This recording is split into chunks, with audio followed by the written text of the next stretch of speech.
আসলাম আজকে এখানে আমাদের এটা কাজীর মসজিদ নামে পরিচিতি এলাকায়। তো এই কাজীর মসজিদ বিষয়ে এখন হুজুরের কাছে কিছু শোনার চেষ্টা করি, দেখি হুজুর কি বলে। আসসালামু আলাইকুম। ওয়ালাইকুম আসসালাম রহমতুল্লাহ। হুজুর ভালো আছেন আপনি? আলহামদুলিল্লাহ ভালো আছি। আপনি এখানে এই মসজিদ সংলগ্ন মাদ্রাসায় চাকরি করেন, জি জি। কতদিন যাবত এখানে আছেন? আমি 98 সাল থেকে গেছি। ও, আচ্ছা।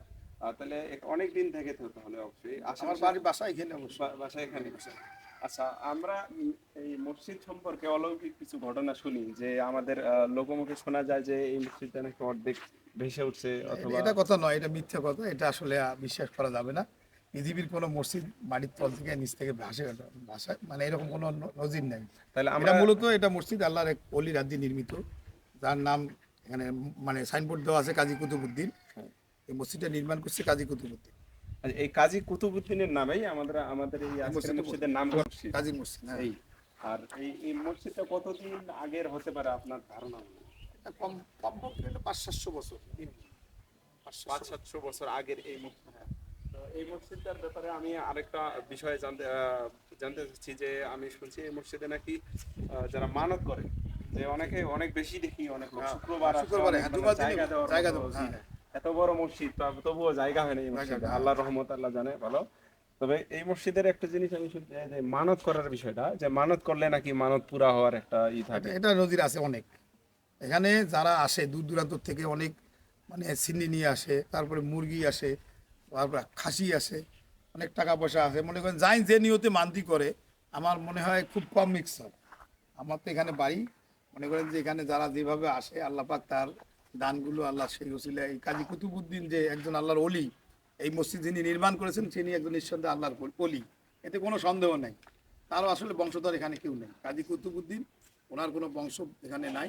কিন্তু ওরা ওই যে মক্কা মদিনার থেকে ধর্ম প্রচারের জন্য যারা আল্লাহর অলিরা আসছিলেন, বিভিন্ন জায়গায় আসছেন, যে এক এক কায় মসজিদ করছেন, কায় মাদ্রাসা করছেন।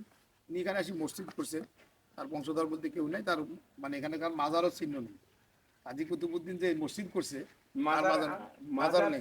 মাজারটা অনেক বেশি উল্টা বিষয়, যার কারণ বর্তমান মাজার আর অনেক না, মাজার পূজারী তার মানুষ এখানে ভিন্ন, ওটা কিন্তু পূজা হয়তো নাই হ্যাঁ, না কিন্তু নাই। উনি যেটা রাখছেন ইনশাল্লাহ অনেক ভালো একটা জিনিস রাখছেন, যেখানে মানুষ আল্লাহর ইবাদত করে। এখানে কোনো মানে আমি সাইড ইফেক্ট দেখি না, যে ইসলামের অনেক সাইড ইফেক্ট থাকে, যে আহ, মাজার পূজারি বা এই হ্যাঁ, ও সেই ধরেন এগুলো ওগুলো হয়। ওগুলো নাই কিন্তু এখানে। এখানে আল্লাহর নামে মানত করে এই মসজিদে, আল্লাহ তার উপর যদি রহমত করে তা এবং তো পুরা অবশ্যই করে, সেটা তার ঠিক আছে। ওগুলো আল্লাহ পাক এই তার মন যাই যেভাবে মনের আশা আকাঙ্ক্ষা আসে, আল্লাহ পাক এভাবে তার মনের আশাটা মানে পূরণ করে। এক কথায় বলতে এখানে মানে আল্লাহর কাছে চাওয়ার একটা মাধ্যম মাধ্যম, বলা যায়। হ্যাঁ, তা তো অবশ্যই। আল্লাহর কাছে, আল্লাহর ঘর তো মানুষ আইসি আল্লাহর কাছে চাওয়ার জন্যই আইসি। এটা তো ঠিক আছে। হলে তো আল্লাহ। তাহলে শুনলেন দর্শক, আমরা এই মসজিদের বিষয়ে কিছু শুনলাম, জানলাম এই মহামান্য হুজুরের কাছে। তা উনি যেটা বললো, যে কাজী কুতুবউদ্দিন নামে একজন ব্যক্তি ছিলেন, যিনি আল্লাহর অলি। ওনার নামে আজকে এই মসজিদটা নির্মাণ করা হয়েছে। আমরা গেটের মধ্যে একটা দেখছি, সাইনবোর্ডে লেখা আছে কিছু আরবি ভাষায়। এই আরবি ভাষাগুলো আমরা দেখছি, কিন্তু আমাদের যেহেতু নাই, এই তর্জমা করার ক্ষমতা নাই।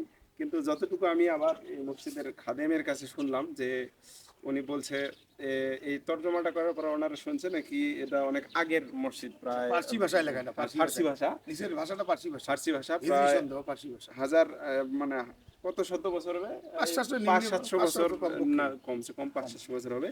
কিন্তু ওখানে একটা সাল দেওয়া আছে, এইটা আমরা বুঝতে পারি না। অনেকেই যদি আপনারা কেউ বুঝে থাকেন, হ্যাঁ। তাহলে আপনারা জানাবেন। ধন্যবাদ। আসসালামু আলাইকুম। ওয়ালাইকুম আসসালাম ওয়া রাহমাতুল্লাহ ওয়া বারাকাতুহু। আচ্ছা, আমরা এই মসজিদটা সম্পর্কে অনেক কিছুই শুনতেছি, যে আমরা শুনতে পারি যে এই মসজিদটা নাকি ভেসে ওঠা মসজিদ, অর্ধেক নাকি ভেসে উঠছিল, তারপরে আবার বাকি অর্ধেক নাকি সংস্কার করার পরে এত বড় মসজিদের নির্মাণ করা হয়েছে। ওটা বলতে পারবো না, কিন্তু এটা আমার বাপ দাদারা পর্যন্ত দেখেনি কত আগের মসজিদ। যে এটা মসজিদটুকু আমরা দেখছি, ওই সামনে একটা মসজিদ আছে ওখানে, ওই মসজিদগুলো আছে ওখানে মেরামত করি। এখন আস্তে আস্তে আস্তে আস্তে এই মসজিদটা বড় হয়েছে। কিন্তু এটা জঙ্গলের ভিতরে ছিল, এইটুকু আমরা দেখছি জঙ্গলের ভিতরে ওখানে মসজিদ ছিল। কিন্তু কখন যে মসজিদের জন্ম এটা বলতে পারবো না। আচ্ছা, আমি মসজিদের গেটে একটা লেখা দেখতে পাইলাম, এই লেখাটা কি কখনো কেউ মানে তর্জমা করার চেষ্টা করছিল? হ্যাঁ, তর্জমা করার চেষ্টা করছি, ঢাকা নিয়ে আসতো, এটা মানে ভিডিও করে ঢাকা নিয়ে আসতো। এবার ঢাকা নিয়ে যাও ওখানে তর্জমা করছে। তাতে ওনারা কি বলছে? ও হয়তো অনেক বড় আলেমেরা এটা বিষয় নিয়ে আলোচনা করছিল, তা ওনারা কি বলছে কিছু শোনা গেছে এরকম? ওরা আমরা শুনছি যে 1100 1150 বছর আগের মসজিদ, এটা ওরা বলছে আর কি তর্জমা করে। আচ্ছা, এই মসজিদের নাম কি? এটা হলো কাজী মসজিদ। আপাতত পরিচিতি কাজী মসজিদ নামে এই আপাতত পরিচিতি এটা আছে। হ্যাঁ, কাজী মসজিদ না। আচ্ছা, আপনি কতদিন ধরে এখানে আছেন? আমি এখানে আছি 16 বছর থেকে, 16 বছর ধরে এই মসজিদের খেদমত খেদমত করে আসলে গেছি 16 বছর থেকে।